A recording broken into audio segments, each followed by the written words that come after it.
손 함께 올립시다. 할렐루야. 우리 오늘 옆에 분에게 인사합시다. 만나서 반갑습니다. 자, 우리 한 번 더 할까요? 당신이 있어서 행복합니다. 자, 멀리 보시면서 잘 오셨습니다. 시작. 잘 오셨습니다. 우리가 살아가는 이 삶의 공간에는 참 많은 사람들이 살고 있습니다. 그 중에 가장 아름다운 사람은 여러분 어떤 사람이라고 생각하십니까? 그리고 이 세상에서 존경받는 사람이 만약에 있다면 어떤 사람이 존경받는 사람일까요? 그리고 이 세상 사람들 가운데 하나님을 기쁘게 하는 사람은 어떤 사람일까요? 자, 이 세 가지의 질문에 여러분은 과연 어떤 답을 가지고 계십니까? 자, 첫 번째 질문 뭐라고요? 시작. 고맙습니다. 한 번 더 제보고 말할 기회를 주셔서. 자, 가장 아름다운 사람은 어떤 사람인가? 시작. 자, 두 번째 가장 존경받는 사람은 누구인가? 자, 세 번째로는요, 하나님을 기쁘게 하는 사람은 누구인가라는 거죠. 이 세 가지의 질문에 여러분 과연 어떤 답을 가지고 계십니까? 여러 가지 답이 있을 수 있습니다. 자신만이 생각하는 그 기준에 따라 생각할 수 있다는 겁니다.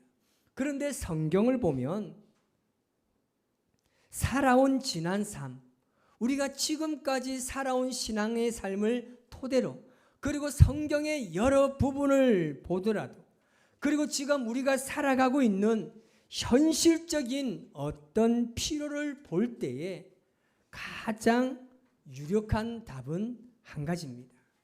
그것은 바로 다른 사람과 더불어 잘 사는 사람입니다. 자, 같이 한번 읽어볼까요? 시작. 다른 사람과 더불어 잘 사는 사람입니다. 그런 사람이 아름다운 삶을 살고 그리고 존경을 받고 하나님을 기쁘게 할 수 있다는 거죠. 여러분, 아무리 능력이 있는 것 같아도, 저 사람을 보면 정말 재능도 많고 뛰어난 것 같아도 다른 사람과 하나가 되지 못하고 다른 사람에게 상처를 주고 분열과 갈등을 일으키는 사람은 능력이 있는 사람이 아닙니다. 무능력한 사람입니다. 사람이 가장 아름다울 때는 남들과 더불어 잘 지내는 것이 가장 아름다운 것입니다. 여러분, 어떤 사람이 존경을 받습니까? 다른 사람과 함께 잘 지내는 사람이 존경을 받습니다. 주변 사람들이 그를 진심으로 좋아하고 사랑하는 그 사람이 바로 존경을 받게 됩니다. 저는 개인적으로 정말 저 사람은 잘났다 라고 하는 사람보다는 그 사람 정말 나도 좋아해. 저는 그럴 때 그 사람을 존경하게 되는 것 같습니다. 여러분, 세상에서 제일 힘든 고통, 그 고통 과연 무엇일까요? 고독입니다. 우리가 욥의 이 고통을 잘 압니다. 모든 자녀가 하루아침에 다 죽임을 당합니다. 자신도 병이 듭니다. 끝내 그를 괴롭혔던 것이 바로 고독이었습니다. 아내가 떠나가 버렸습니다. 자기 친구들도 다 떠나가 버리고 아무도 그를 거들떠보지 않았습니다. 혼자입니다. 욥을 도와줄 사람이 아무도 없습니다. 여러분, 도와줄 사람이 없다는 것은 소망이 없는 거예요. 소망이 없다는 것은 이 세상을 살아갈 필요가 없는 것입니다. 이것이 바로 욥의 고통이었습니다. 그래서 우리가 하나님께 받은 이 복에 대해서 생각할 때 가장 큰 복은 어떤 것보다도 관계에 대한 축복이 가장 크다는 사실입니다. 소유가 많기 때문에, 건강하기 때문에, 혹은 성공했기 때문이 아닙니다. 하나님께서 나에게 주신 그 관계, 가족이나 내가 사랑하고 나를 사랑하는 그 사람들과의 관계, 바로 이 관계의 축복이 가장 소중한 것입니다. 여러분, 관계는 축복입니다. 나 혼자가 아니라 함께 있게 하심으로 주신 축복이 제일 큰 축복입니다. 왜 이것이 이렇게 큰 축복이라고 말할 수 있느냐 하면 오늘 본문에 잘 기록하고 있습니다. 그 첫 번째는요, 관계를 통해서만 진정한 행복을 누릴 수 있기 때문입니다. 여러분, 행복은요 혼자 누릴 수 있는 것이 아닙니다. 행복은 함께 누리는 것입니다. 인간은 절대 혼자서 행복할 수 없습니다. 누군가와 함께 해야만 행복을 누릴 수 있는 것입니다. 지금 내가 너무나 행복합니다. 그런데 주위에 아무도 없어요. 그럼 지금 내가 행복한 겁니까? 내가 행복을 어떻게 표현할 수 있겠습니까? 막 혼자 춤을 추고 뭐 난리하겠습니까? 행복한 게 아니에요. 그거 미친 거지. 여러분, 정말 행복한 것은요 혼자 누리는 것이 아니라 함께 누립니다. 그래서 본문 7절 8절에 이렇게 이야기합니다. 같이 읽겠습니다. 시작. 내가 또 다시 해 아래에서 헛된 것을 보았도다. 어떤 사람은 아들도 없고 형제도 없이 홀로 있으나 그의 모든 수고에는 끝이 없도다. 또 비록 그의 눈은 부요를 족하게 여기지 아니하면서 이르기를 내가 누구를 위하여는 이같이 수고하고 나를 위하여는 행복을 누리지 못하게 하는가 하여도 이것도 헛되어 불행한 노고로다. 아멘. 이건 무슨 말입니까? 아무리 열심히 일해서 물질의 풍족함으로 부유하게 되었지만 자녀도 없어요. 형제도 없고 혼자만 부유하게 사는 것이 무슨 의미가 있겠느냐는 것입니다. 혼자 행복하게 살려고 하는 이 모든 것이요 다 부질없는 것입니다. 그래서 오늘 본문 11절에 이렇게 말합니다. 시작. 또 두 사람이 함께 누우면 따뜻하거니와 한 사람이면 어찌 따뜻하라. 그렇습니다. 행복은 함께 누리는 것이고 같이 누리는 것입니다. 왜 관계가 축복이 되느냐 하면 그 관계를 통해서 행복을 누릴 수 있기 때문입니다.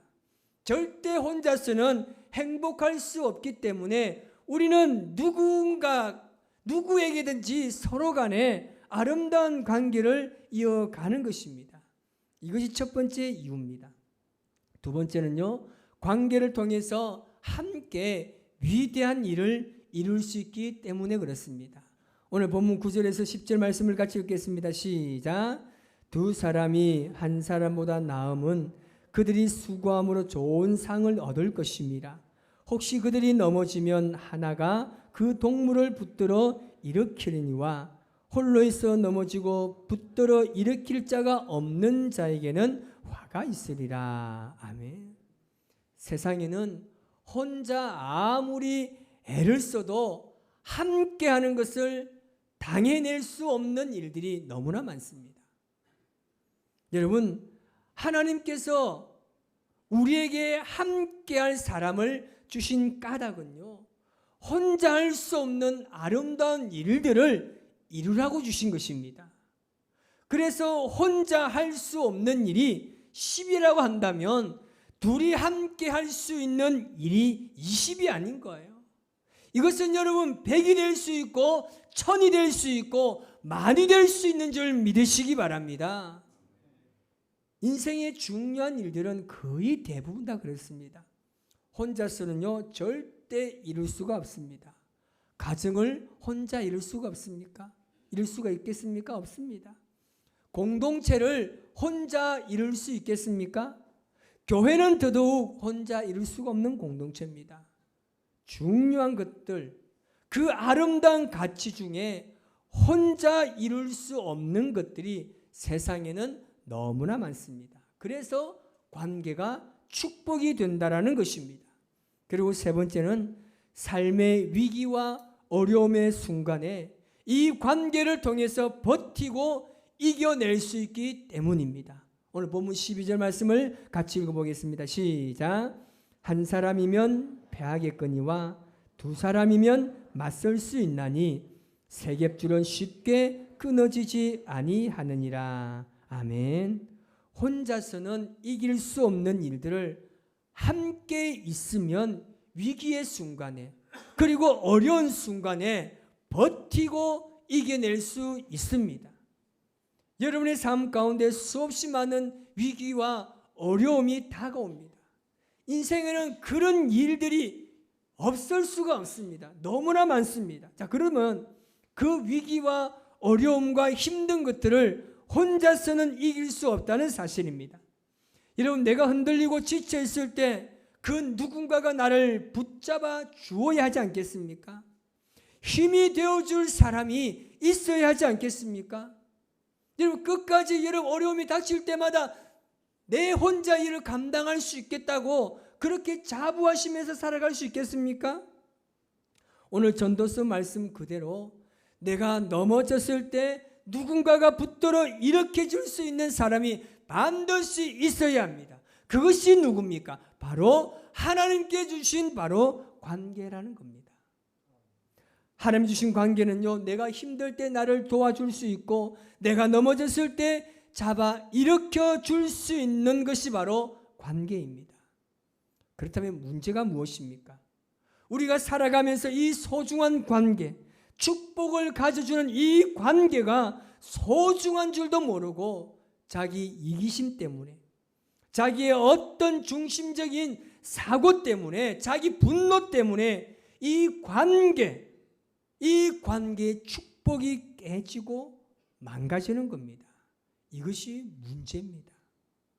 우리 주변에 보면 그 소중한 관계 속에서 나의 중심이나 나의 이기적이고 나의 중심적인 언어나 행동 때문에 굉장히 많은 부분들이 무너졌음을 우리의 삶을 보면 알 수 있을 것입니다.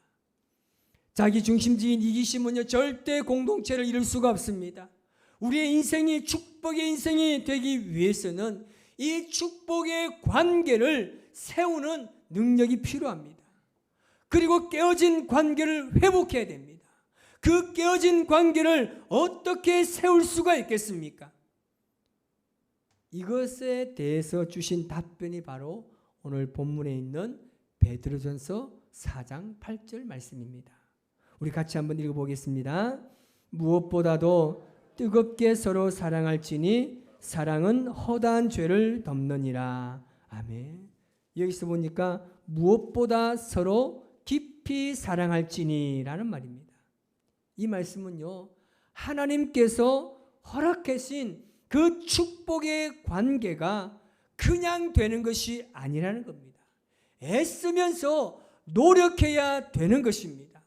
저는 여러분에게 세상의 그 어떤 관계보다 아름다운 관계를 이루기 위해서 그 아름다운 관계를 만드는 데 있어서 최선을 다하시기를 바랍니다. 그 비결을 말씀드리겠습니다. 오늘 세 번의 성경 보면 골로새서 3장 14절 이렇게 말합니다. 시작. 이 모든 것 위에 사랑을 더하십시오. 사랑은 묶는 띠입니다. 아멘. 이것이 비결입니다. 사랑은 완전하게 묶는 띠입니다. 서로 다른 사람들을 하나로 묶는 유일한 힘은 사랑이라는 겁니다. 우리는 사랑의 띠로 하나가 되었습니다. 하나님을 모르겠습니다. 어쨌든 사랑을 널리 전하세요. 여러분, 어쨌든 사람들을 하나로 묶는 유일한 힘이 뭐라고요? 우리는 사랑의 띠로, 사랑이라는 말입니다. 하나로 묶는 띠가 사랑입니다. 그리스도인들은 공동체를 이루고 관계를 형성할 때 절대 다른 것으로 묶이지 않습니다. 오직 사랑으로만 묶이게 되어 있습니다. 여러분, 정말 가치 있는 것들은요, 사랑으로 시작해서 사랑으로 진행되고 사랑으로 결론 나는 것입니다. 결국은 아무리 많은 일을 하고 엄청난 일을 해도 그 마지막 결론이 사랑이 아니면 실패한 것이 된다라는 사실입니다. 그래서 관계의 완성은 뭐라고요? 관계의 완성은 시작! 사랑이에요. 관계의 완성은 여러분 사랑입니다. 사랑을 누가 말했습니까? 하나님이 사랑입니다. 우리 서로의 모든 관계를 완전히 하나로 묶을 수 있는 것은 여러분 사랑입니다. 자, 그렇다면 제가 구체적인 대안을 여러분들에게 세 가지로 간략하게 드리겠습니다. 자, 첫 번째는요, 나누는 것입니다. 시작! 무엇을 나눕니까? 마음을 나누세요. 그리고 시간을 나누세요. 여러분의 관심과 재능과 물질까지 다 나누세요. 이것이 사랑입니다. 관계가 축복인 까닭은요, 행복을 누릴 수 있기 때문이라고 말했다면 나누어야 우리가 그것을 누릴 수 있지 않겠습니까? 나누지 않고 어떻게 누릴 수가 있겠습니까? 이것이 바로 하나님께서 주신 관계를 다시 세우는 사랑의 아주 중요한 구체적이고도 실제적인 방법 중에 하나입니다. 자, 첫 번째가 뭐라고요? 나누는 겁니다. 두 번째는 배려하는 것입니다. 시작! 이 배려라는 단어가 굉장히 오묘한 단어입니다. 왜냐하면 이 배려의 뜻이요, 서로의 눈높이를 맞추다는 것입니다. 여러분, 서로를 배려하기 위해서 서로의 눈높이를 맞추어야 됩니다. 여러분, 옆에 분을 한번 보시면서 한번 쳐다보세요. 한번 보세요. 서로 배려가 됩니까? 차라리 안 보는 게 배려입니까? 여러분, 지체들의 이 사정과 이 형편을 헤아릴 수가 있고 고려할 수 있어야 합니다. 무엇보다 그 사람에 대해서 잘 알아야 합니다. 그를 알고 맞추어 가야 함께 역사를 이룰 수 있는 것입니다. 여러분, 팀워크에서 배려하는 것만큼 중요한 것이 없습니다. 그래서 사랑은 뭐라고요? 배려입니다. 배려. 여러분, 생각을 조금 하세요. 생각을 좀 해요. 배려입니다. 자, 세 번째는 뭐라고요? 참아주는 것입니다. 시작! 사랑에 대해서 아주 감동적으로 서술한 성경책이 어디입니까? 고린도전서 13장입니다. 그게 가장 많이 반복되어지는 단어가 뭐냐면 사랑은 오래 참고 참아주며 모든 것을 뭐 한다고요? 견뎌주는 겁니다. 그렇게 참아주고 기다려 주어서 함께 어려움을 이길 수가 있는 겁니다. 여러분, 참아준다는 것은 무엇입니까? 기다려주는 거예요. 사랑하기 때문에 참아주는 겁니다. 하나님께서 우리에게 많은 축복을 주셨습니다.